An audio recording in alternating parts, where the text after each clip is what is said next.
राधे राधे मित्रों। बहुत प्राचीन काल की बात है। घने जंगलों में एक भयानक डाकू रहते थे जिनका नाम था रत्नाकर। उनकी आंखों में क्रूरता थी, हाथों में हथियार थे और हृदय ज्ञान के अंधकार में डूबा हुआ था। वह राहगीरों को लूटता, कई निर्दोषों को कष्ट देता और सोचता था, मैं यह सब अपने परिवार के कल्याण के लिए कर रहा हूँ। पर क्या पाप का फल भी कोई बांट सकता है? जानते हैं अभी। एक दिन उसी जंगल से देवर्षि नारद वीणा बजाते हुए निकले। रत्नाकर ने उन्हें रोका। नारद मुस्कुराए, निर्भय होकर बोले, बस क्या तुम यह पाप अपने लिए करते हो या परिवार के लिए? रत्नाकर बोला, अपने परिवार के लिए।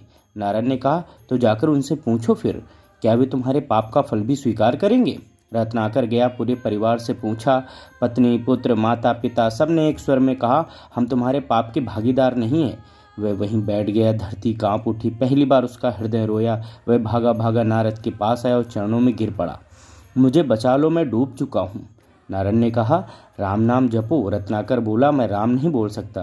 नारद ने करुणा से कहा, तो मरा मरा जपो।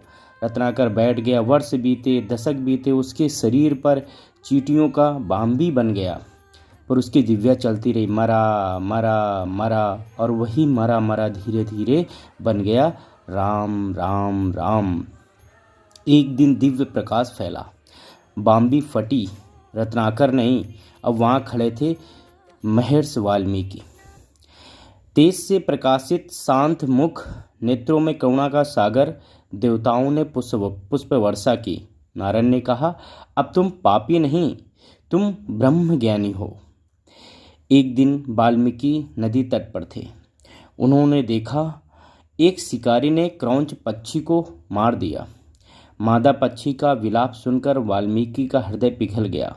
उसी क्षण उनके मुख से निकला, स्वतः एक श्लोक निकला, माँ निषाद प्रतिष्ठाम त्वमगतः स्वसति ही समाह।